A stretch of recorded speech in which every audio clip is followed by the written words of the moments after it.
Magandang hapon, ayan. Magme-merienda kami ni Padi nitong crispy paa. Hindi ako nito marunong magluto, kaya siya ang pinagluluto ko dahil wala tayong alam dito. Ay. Ayan, yun lang ang kaligayahan namin ni Padi. Napakamaliit na bagay. Kasi si Padi ang nakakalam ng timpla. Hindi ako marunong. Ba't siya crispy? Pagka ako dikit-dikit, kabad trip. Kaya ito ang hindi ko talent. Kahit ako nagluluto, ito yung hindi ko talent na mga ganito. Kaya kailangan natin ng backup ni Padi.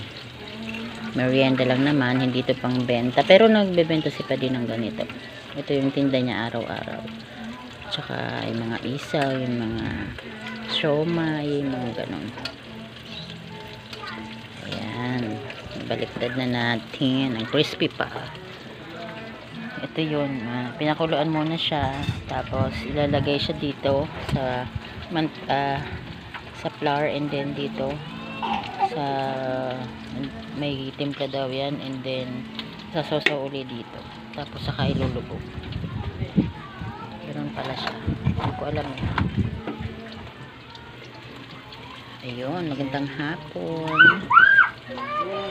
Luto-luto tayo nitong paang. Favorite ko to, si Alex isaw. Eh, walang isaw. Hindi ako nakabili. Kasi hindi ako marunong mamili nun eh. Nakita ko lang malalaki kasi siya. Ayan o. Biniliktad ko na.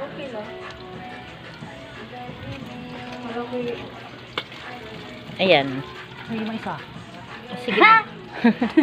Oo ba? Ako nga nakadalawa na rin eh. Mauubos ang pulin din.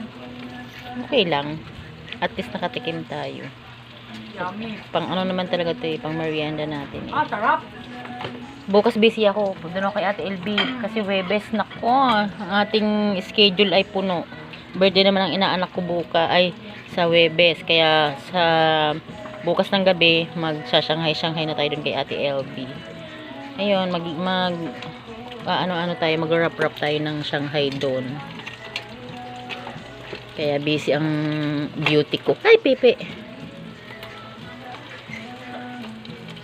Busy tayo. Araw-araw tayo may ginagawa kasi nakikiramdam pa rin ako sa Nalaban ko naman na yung bag ko, yung bag kong nag-iisip nga ako, ano ba talaga? Bahala yun. Kapatid ko di nga sumatawag si ate eh. Bad trip din yun. Bad trip din yun sa nanay namin. Hindi nga tumatawag eh. Excited sa pista eh. Nanay, excited sa piyesta eh. Di naman siya ang... Hindi, akala niya siguro yung yung pagpapakudal, yung bakod. Akala niya siguro, hindi yun, kontrata. Na kailangan niyang bantayan. Hindi niya alam, kontrata yun eh. Hindi mo kailangan bantayan kasi bayad na yun eh.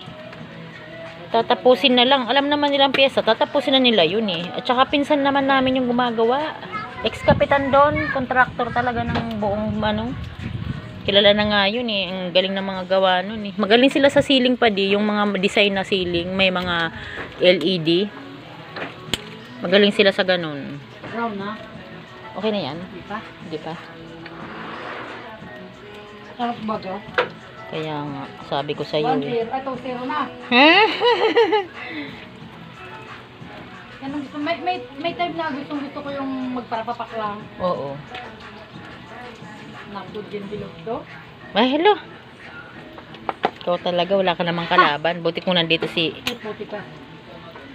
Padi mo eh.